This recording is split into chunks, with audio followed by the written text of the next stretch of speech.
The recipient of the 2016 Outstanding Contribution Award, Bill Graham. Congratulations.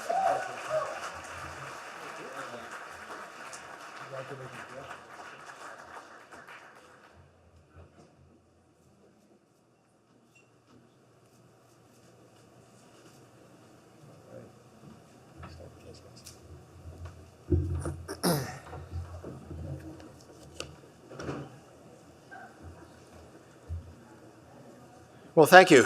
I would like to begin this evening by thanking the Bryden Committee of the York University Alumni Association for this great honor. With the long history that I've had with York alumni, this means a great deal to me. As Tony will tell you, when he called to inform me of this, I was really quite stunned. I'm usually on the other side of these things. I'm usually the guy who writes the nominations and writes recommendations. So I'm a little bit in uncharted waters here. I would like to congratulate my fellow recipients tonight, Jennifer, Cheyenne, and Catherine. You represent the best in York alumni, and I'm proud to stand with you this evening. You know, a big piece of this award is about my being engaged with York. But in all honesty, it's hard not to be engaged when you've got a dean that will chase you halfway around the world to keep you engaged. In late 1997, my wife Jennifer and I moved to Singapore. I was transferred there by Citibank to head up their institutional banking business in Asia. And I traveled a lot. I traveled about 3 out of 4 weeks. In early 1998, I came back from a trip and I was going through my calendar with my executive assistant. She says, "Oh, by the way, tomorrow you have a meeting booked with a Mr. Horvath." And I got to say, my first reaction was, how the hell did he find me? Well, we had the meeting, and of course, he came with a mission.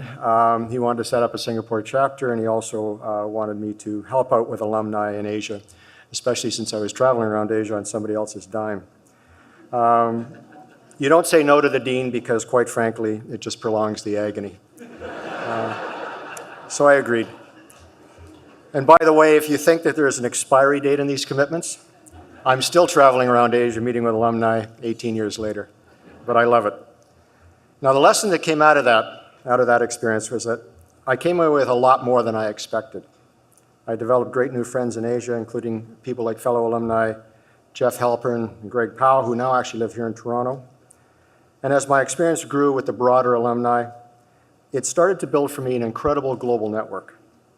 From Scarborough to Shanghai to Sydney, it's all there to give me trusted inputs, and it has, when I need them on any topic from anywhere in the world. And all of our alumni need to experience the power of that network. Now, a number of years later, I was back here in Canada, and I was just retiring from a company called Proponics that I'd helped to put together and to lead.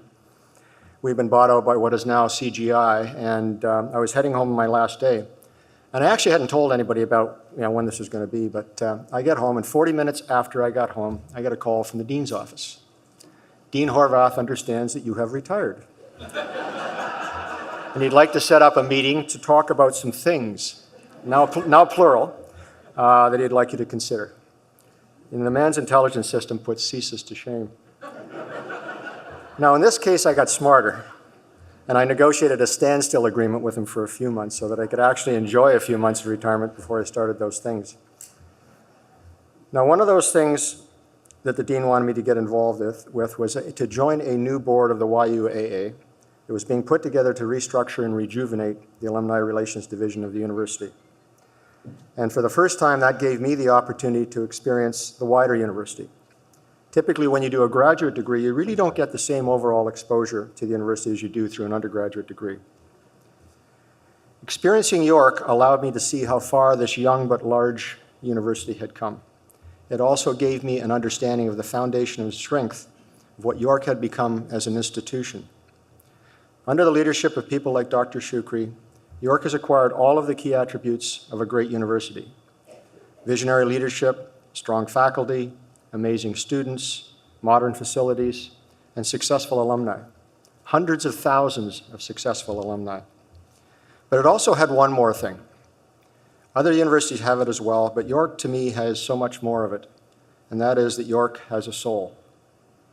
York's soul reflects the reality of Canada, its diversity, its challenges, its successes, and its failures.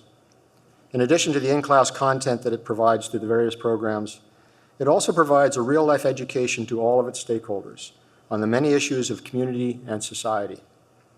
At times it is uncomfortable, it is challenging, and it can be confrontational. But guess what? The world is uncomfortable, challenging, and confrontational. What better education to prepare you to live in this world?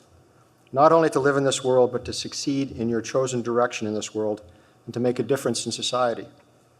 The success of the other Bryden recipients tonight is a vivid example of that education and its contribution to Canadian society. It is not a coincidence that one of the greatest recognitions of the Schulich School of Business is its global leadership in responsible business, including sustainability, ethics, and social responsibility. Within the context of York, that all makes sense. In September of this year, York, not just Schulich, but York, was ranked #1 in the world in the quality of business ethics research. That is an incredible achievement, but it's also an incredibly relevant achievement in the context of the world today and looking towards the future. I've had a long history of evaluating organizations, businesses, and investments. And in doing so, in addition to looking at how an entity has been performing, I've always spent a lot of time looking at how an entity is positioned for the future. And when I look at York, I see a university better positioned for future success than any other in this country. I see York's rapidly increasing influence in education and society in Canada and beyond our borders. I am so optimistic and excited about York's future, and I look forward to watching it all unfold. I am getting this award tonight in the category of outstanding contribution. So what drives me to give back as a donor, as a volunteer, and as an advisor? And it's really quite simple. I have always seen the direct connection from what I received here at Schulich and York to many of the successes in life. And when you know that, you understand that we all have a responsibility to give back so that others may have those same opportunities. And to give back in any way that we can. As Seymour Schulich has said, give back in your time, your treasure, and your talent. So to all my fellow alumni here tonight and elsewhere, be proud of how far York has come, be excited about its future, be engaged with your alma mater, and support York in any and all ways that you can. It has earned and deserves that support. Again, I want to thank you all for this recognition. I also want to thank my family, my wife Jennifer for her incredible support of the school and my never-ending travel schedule. Our daughters Amanda and Melissa, who you heard in the video, is also a Schulich MBA grad herself, as well as the friends and colleagues who have come out tonight from CAA, the business school, and the broader alumni community. I am humbled and honored to receive this award. Thank you.